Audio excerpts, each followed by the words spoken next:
আমার মহারানী ভিক্টোরিয়া সকালবেলায় প্রাইভেট থেকে এসে হায়রান হয়ে গেছে। তো সকালবেলা বাজছে এখন 8:45, ঠান্ডা ঠান্ডা মাজা কেমন খাচ্ছে দেখো নিয়ে এসে। ও কাশবে না তো কি আমি কাশবো? তো ঘরের কাজ এখন সমস্ত কিছু বাগানো গোছানো হয়ে গেছে। বুঝে বদমাইশের জিনিস পড়ে থাকবে, কিচ্ছু করার নাই, চলে এসছে মানে অত্যাচার শুরু। দেখো বই এখানে পড়ে আছে। তো চলো, এই যে আমার ঘরের গোপাল, মন্দিরের গোপাল তো মন্দিরে আছে, ওর পালি পড়ে আমার বছরে 18 দিন ভাতের ভোগ দিতে হয়। তো চলো, আজকে সকাল থেকে ওয়াইফাই নেটওয়ার্ক কেটে গেছে, মানে লাইভ থেকে নাইট লাইভ ছিল এক বান্ধবীর লাইভ থেকে বেরিয়েছি। যে নাইট লাইভ থেকে বেরিয়েছি মনে করলাম নাইট লাইভে থেকে আমি 6টার সময় বেরোবো, নিজের কুকিং চ্যানেলে লাইভটা অন করবো। ও বাবা, গেল ওয়াইফাই কেটে। ওয়াইফাই লোককে ফোন করলাম, বলছি এক্ষুনি আসছে করে। 8টা বাজতে গেল, এখনও আসেনি। তো বলি চলো যখন আসবে তখন আমি রান্নাটা তার আগে বাগিয়ে নিই, তাহলে আমি তখন কাজটা করতে পারবো। তো তার জন্য এখন আমি এই যে ভাত বসিয়ে দিয়েছি। সকালবেলা এখানে তো মানে সবাইকার রান্না পান্ত ভাত, তো আমাদের বামুনদের নেই, বাদ বাকি সবাইকার আছে।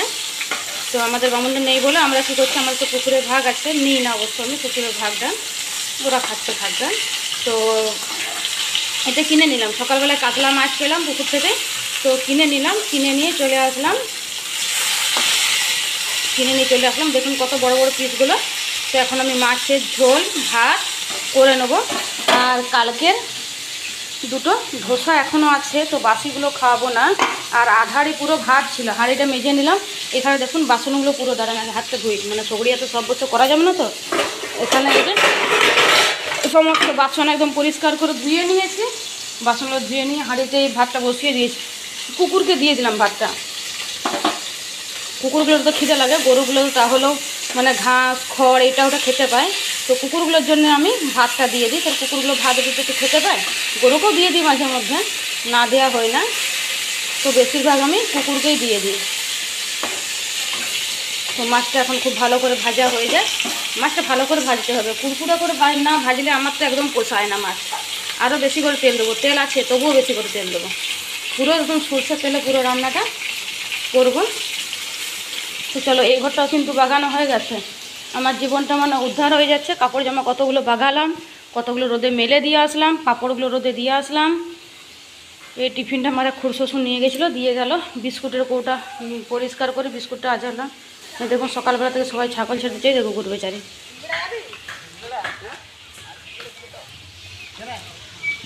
আজকে প্রচণ্ড রোদ দিয়েছে।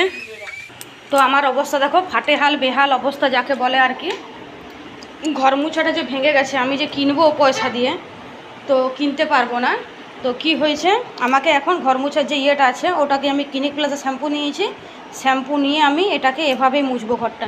এই এত বড় ঘর আমি এটাকে কিভাবে মুছবো খুঁজে পাচ্ছি না। আজকে একটা রুম, আবার 2 ঘন্টা বাদে একটা রুম, অমনিভাবে মুছবো আমি। তো চলুন এখন ঘরটা মুছে নিই। কী কষ্ট লাগছে আমার এটা করে নিয়ে ঘর মুছতে। তো দেখো এইভাবে পুরো শ্যাম্পু দেওয়া আছে, ঘরটা চকচক করছে। এখানে যদি একবার পা চলে গেছে তো পড়ে মরে যাব। তার জন্য এখন কি করতে হবে আমাকে, ওখানে ভাতটা হয়ে গেছে, মাছে আলুতে আস্তে আস্তে পাটা টিপে টিপে কোনো মতে চলছি। দেখতে পেয়েছো, নেট আসেনি এখন। আমার মেয়ে বলছে মানে মাছের মাথা দিয়ে মাছ, তারপরে আলু ভাজা হয়ে গেছে, এটা ভাত। আর ভাতটাও প্রায় হয়ে গেছে। চলো এখন ঘর মোছার টেকনিকটা আমি একবার দেখাই। এটা কী করতে হবে বলো তো, অতিরিক্ত শ্যাম্পু দেওয়া হয়ে গেছে তো, ধুতে হবে, তা না হলে আমাকে ফেলে দেবে। ধোবার জন্য আমার হাজব্যান্ড এই কলটা আমার করে রেখেছে। এই দেখো, এই দেখো, ঠিক আছে। এই যে পুরো আমি শ্যাম্পুটা এখান থেকে এইভাবে ধুতে পারবো। এটা সে চীনামাটির সিঙ্কটা যে ওই বাইরে বসানো আছে না, সে সিঙ্কটা ছিল ওইখানে, মানে বেসিনটা ছিল আর কি। সিঙ্ক বলে না, ওটাকে বেসিন বলে। কত দূর যাচ্ছে দেখো, এই দেখো, এই দেখো। আর আমাকে চিন্তা করতে হবে না ঘর মোছার জন্য। তো কি হয়েছে, ওই বেসিনটা খুলে এখানে আর বললো কি এই কলটা খুলো না, কারণ এখানে যদি বালতি নিতে যাও তখন কি হবে, বালতিটা ছোটো তো জায়গাটা, বালতি বসবে না। তার জায়গায় তুমি এক কাজ করে এটা রেখে দাও, এটা তোমার এই যে কাজে লাগবে। ঘরটা ধোয়াতে জল দরকার হলো তখন, কারণ এগুলো তো আর জল পাবে না। এই যে বেসিনটা জল পাবে না, ওখানে যে বেসিনে জল পাবে না। এই দেখো একটু ছিড়কি দিচ্ছি, তখন আরও ভালো হবে। তো চলো, আমাকে এইভাবেই ঘরটা আরও ভালো করে ধুয়ে নিতে হবে। আর নারকেল ঝাঁটা ওখানে রাখা আছে, চলো এখন এটা বন্ধ করে দিই। নারকেল ঝাঁটা দিয়ে ভালো করে ধুয়ে নিই। আর আস্তে আস্তে যায়, আস্তে আস্তে পা টিপে টিপে যায়, নাহলে আমার একদম ভাড়া ভবানি আর জবানি হয়ে যাবে আমার একদম। তো চলো নারকেল ঝাঁটা দিয়ে ভালো করে আমার শ্যাম্পুটা ধুয়ে নিই। এই ঘরটা প্রতিদিন যতই ধুই না কেন কিছুতেই পরিষ্কার থাকছে না, কারণ রাস্তা ধারে ঘর না। আর আমাদের এখানে সব চাষিবাসী এলাকা, সবাই উনুন ধরায়, ধুঁয়ো পুরো আমার মানে জানটা কয়লা করে দিচ্ছে পুরো আমার বর।